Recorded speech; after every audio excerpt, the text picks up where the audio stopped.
Ici André Lapierre pour mawebtv.info. Eh bien, on est le mercredi 19 août. Entre nous autres, on écoute la deuxième partie de l'entrevue de Bélidis Martin. Si vous n'avez pas pogné la première partie, allez sur mawebtv.info. Vous allez pouvoir écouter la première partie et vous faire une idée. Là-dessus, je vous souhaite une bonne entrevue. Présentement, le projet de voie de contournement, il n'a pas passé par le Bureau d'Infrastructure Canada. Il n'a pas passé par le Bureau des grands projets. Ça, ce qui fait que tu n'es pas obligé de faire un BAP. Là. Tu viens de bypasser toute la loi. Comment est-ce qu'ils ont fait ça? C'est en disant, moi, je fais un projet pour la sécurité publique. Aussitôt que tu sors l'argument sécurité publique, ben là, tu bypasses tout. Okay. Ça l'amène à un danger extrême de gouvernance en gestion des risques. Fait que sortir le train de marchandises, la probabilité qu'il y ait un accident comme qui s'est passé en 2013, là, on peut la calculer. Là. Moi, je l'avais faite, elle était validée, elle était pas loin de 0,00. Pourquoi? Parce que la cause racine de l'accident, c'est pas la pente, c'est un acte criminel. C'est des fausses données mises sur un plan de chargement. Quand tu charges ton train ou tu charges ton bateau, là, la chose la plus importante avec laquelle que tu vas faire tes calculs ou prendre des décisions pour tes barrières de sécurité, c'est ton plan de chargement. OK. Ça veut dire que, en réalité, parce que là, on parle d'un train, moi, on a découvert ça en faisant des recherches aussi, c'est que le train, ça, on le savait, que le train allait monter à 40-45 000 à l'heure dans la nouvelle voie de contournement avec un virage encore plus axé que celui du centre-ville. Ouais. Et aussi, il allait avoir 2 voies pour des cours de triage de près de 3 km. Et ça, on ne le savait pas. Ça n'a pas été dit, c'est un peu comme la tour de 160 pieds à côté de la croix, là. Ça, personne ne savait ça. Personne ne savait non plus que il y avait un sens unique dans le disque. Fait que, pour quelle raison, tu me dis tantôt, ils ont mis l'accès sur la sécurité et ça enlève tout. Là, ça enlève tout. Tu profites à ce moment-là, tu peux faire ce que tu veux, ça te donne. C'est ça. Tu sais, ça devient un projet politique. Fait qu'on enlève toutes la science, on enlève tous les faits, on enlève la réflexion, la recherche en profondeur. T'sais, même tu regardes les rapports qu'ils ont fait, c'est tout superficiel. Même pour l'eau, c'est superficiel. C'est de la surface. Ils n'ont pas parlé d'hydrogéologie, mais géochimie, allô? Physique, chimie. Tu sais, il me semble, la vie, elle demande ça, la pétrochimie aussi, mais la roche, les interactions, fait que ça a été complètement juste pas mentionné.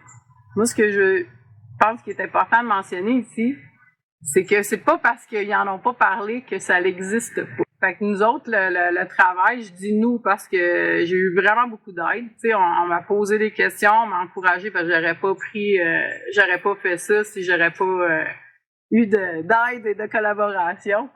Mais parce que ça prend du temps faire ça, fait que j'ai pris le temps. J'ai eu ma famille, j'ai mon époux aujourd'hui. Oui. Mais la famille, les amis, puis les gens que j'ai rencontrés avec. Ce que je veux dire, c'est que mais en réalité, c'est un travail bénévole. C'est un travail recherche de gens. Ben, c'est plus que bénévole. Tu sais, je veux dire, c'est une implication. C'est quoi le plus important? Tu sais, ma paye ou l'eau? Moi, c'est l'eau. Moi, j'ai déjà manqué d'eau. Moi, j'ai grandi sur le bord de la rivière Yamaska, à Saint-Amand. J'ai déjà eu soif. J'ai déjà été malade. Puis, je sais c'est quoi la valeur de l'eau.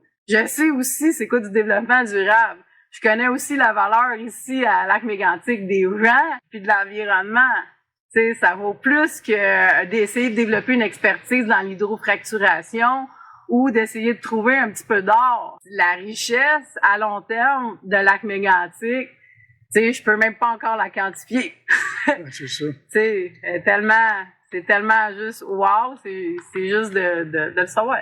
Là, maintenant, une fois qu'on sait ça, là, maintenant, il va falloir arriver et dire, M. Dorlon est allé chercher, lui, des informations.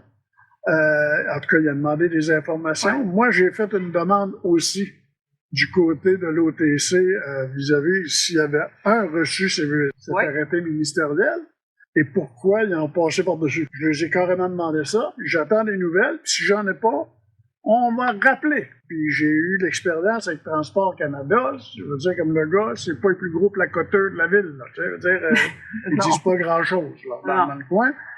Comprendre Transport Canada, tu sais, il y a l'incompétence, puis il y a aussi la délégation. Il y a quelque chose qui est pire que l'incompétence, parce qu'on peut tous être compétents dans quelque chose, puis incompétents dans quelque chose, puis on peut tous faire des erreurs. C'est la délégation, c'est l'irresponsabilité. Ça veut dire que je délègue. Comme là, tu regardes présentement le projet de voie de contournement, tu cherches vraiment. Moi, j'ai demandé à l'OTC, j'ai demandé à Greffière, puis j'ai pas eu de réponse sur cette question-là. C'est qui est responsable si jamais, pas si jamais, quand il va y avoir quand les risques vont se réaliser, quand les vrais risques vont se réaliser, c'est qui est responsable? Ben, il y a comme un vide juridique. Yeah. Ils ont dit, Transport Canada a dit, OK, la responsabilité, c'est, t'es maître d'œuvre, mais ça veut pas dire que t'es responsable des conséquences. C'est qui est responsable? C'est nous. C'est qui va payer s'il arrive quelque chose? C'est le contribuable. C'est le citoyen. C'est la façon que le projet il est présentement présenté, c'est comme ça. C'est tout nous revient. Fait que c'est quoi le bénéfice? Normalement, un projet, tu fais une étude de faisabilité, tu fais une analyse technique, analyse des ressources humaines, tu regardes aussi l'analyse financière, tu regardes aussi c'est quoi les retombées. Pourquoi tu sais, quand on met le gouvernement, on investit, là, quand on dit oui, là, on veut voir c'est quoi la retombée économique. Elle est à qui?